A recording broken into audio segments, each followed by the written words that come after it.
Il ne s'agit pas de n'importe quelle poudre, ces sacs sont précieux, ils contiennent des terres rares, un minerai entrant dans les applications de la vie quotidienne, écran plat, optique de haute précision, téléphone portable ou encore disque dur d'ordinateur. Solvay, groupe chimique international, a développé depuis plusieurs années un projet de recyclage des terres rares récupérées dans les lampes basse consommation. Ce projet nous permet également de réduire au global la production de déchets.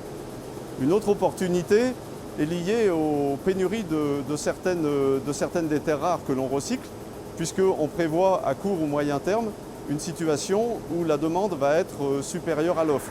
La préoccupation du groupe est bien sûr la protection de l'environnement, mais l'aspect économique est tout aussi important. La Chine détient 90% du marché mondial.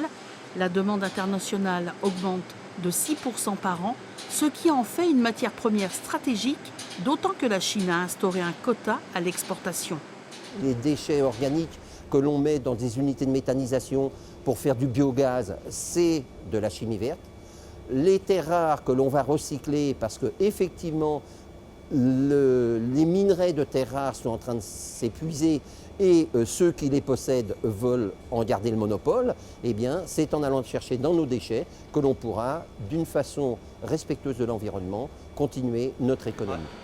Pour fédérer toutes les compétences régionales, un institut de la chimie verte vient d'être créé avec à sa tête Jacques Barbier. En Poitou-Charentes, cette chimie durable représente plus de 5000 emplois répartis sur 116 entreprises. Les outils de recherche sont concentrés ici, dans ce laboratoire. Valagro, prestataire de services, a pu breveter 50 procédés. Ces brevets nous permettent ensuite d'aller voir des entreprises, d'aller voir des porteurs de projets prêts à développer l'invention. Bien sûr, Valagro continue de suivre ces porteurs en faisant un accompagnement scientifique et technique du brevet. La mission de Valagro est de substituer le pétrole par la valorisation des déchets et de la biomasse végétale dans les plastiques, la cosmétique ou encore les carburants.